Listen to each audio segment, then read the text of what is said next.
सांगली मिरजकर, मला तर माहीतच नव्हतं की हे इतकं सुंदर महादेवाचं मंदिर आपल्या मिरजेत आहे। मिरजेमध्ये ब्राह्मणपुरी परिसरात भानू तालीम संस्थेसमोर असलेले श्री काशी विश्वेश्वर मंदिर म्हणजे श्री महादेवाचं अतिशय जागृत असं श्रद्धास्थान आहे। मी किशोर पटवर्धन। हे मंदिर माझ्या पूर्वजांनी बांधलेलं आहे। खूप पुरातन असं जवळजवळ 350 वर्ष जुनं मंदिर आहे। या देवालयाची उभारणी हिंदवी स्वराज्याचे सरदार पटवर्धनांपैकी श्री बळवंतराव मोरेश्वर यांनी सन सुमारे 1784 दरम्यान केली। येथील पूर्वाभिमुखी असलेली श्री महादेवाची पिंड, त्याची रचना ही अगदी काशीच्या विश्वनाथासारखी आहे। येथील उजव्या सोंडेचा पांढरा शुभ्र गारेच्या गणपतीची मूर्ती देखील अतिशय सुंदर आहे। पुरातन अशा या मंदिरात दरवर्षी महाशिवरात्री निमित्त कीर्तन महोत्सव खूप व्यापक प्रमाणात साजरा केला जातो। याचं नियोजन मिरजेचे श्री माधवराव गाडगीळ मित्र परिवार यांच्यातर्फे केला जातो।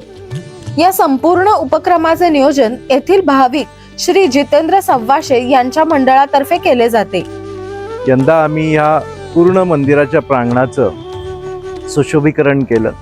त्यामध्ये इथं जी प्राचीन अशी जी झाडं आहेत त्या झाडांना छान पाना फुलांचे आणि पक्षी, गाय, वासरू असे छान वेगवेगळ्या आकारामध्ये आर्ट सादर केलेली आहे बऱ्याचशा स्थानिक मंडळींनी। येत्या दिनांक 12 ते 14 फेब्रुवारी या दरम्यान 3 दिवस सलग या ठिकाणी महाशिवरात्र कीर्तन महोत्सव साजरा होत असून रविवार दिनांक 15 फेब्रुवारी रोजी महाशिवरात्र असून त्याच दिवशी या ठिकाणी आरोग्य शिबिर देखील घेण्यात येणार आहे आणि पुढच्या रविवारी म्हणजे दिनांक 22 फेब्रुवारी रोजी महाप्रसादाने या कार्यक्रमाची सांगता होईल। या कार्यक्रमामध्ये सांगली, मिरज, कुपवाड, कवठेपिरान, कवठे गुळण, कवठे एकन या सर्व परिसरातील लोक अतिशय भव्य संख्येने उपस्थित असतात आणि या महाशिवरात्री महोत्सवाचा लाभ सर्व भक्तगण व भाविकांनी घ्यावा अशी मी त्यांना नम्र विनंती करतो। तुम्ही पण हे 3 दिवस या कार्यक्रमांचा आस्वाद घेण्यासाठी या मंदिराला नक्की भेट द्या आणि सांगली मिरजेत अशी महादेवाची मंदिरं अजून कोणती आहेत मला कॉमेंट करून नक्की सांगा।